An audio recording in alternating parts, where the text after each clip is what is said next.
خوب اومده. چی اومده؟ خب برو بالا نگاه کن چیکار کرده. ما با چی ها؟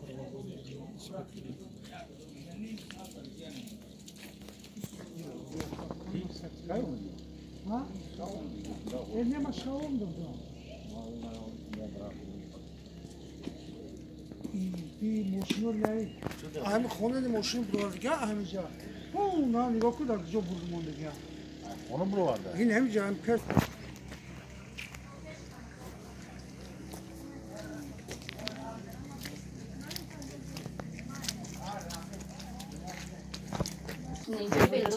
اینا میبل چپشدگی درونو هم مجازی بود. محبوب کمی رکوب برای تو جو همی سیاهی را آوایا؟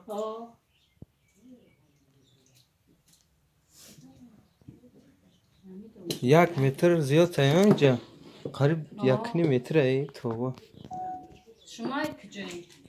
ما ای بودی اونمی خونه اما کیم آمدم؟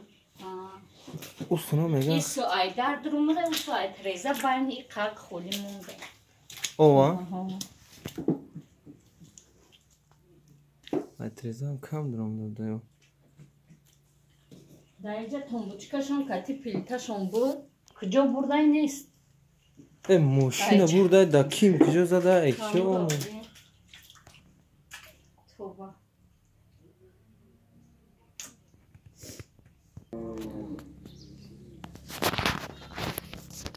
بزرگی الله ببینید کتاب قرآن برنش جزیر شده درونش قاب خواهد باوردیان شده اینجا افتاد مودیان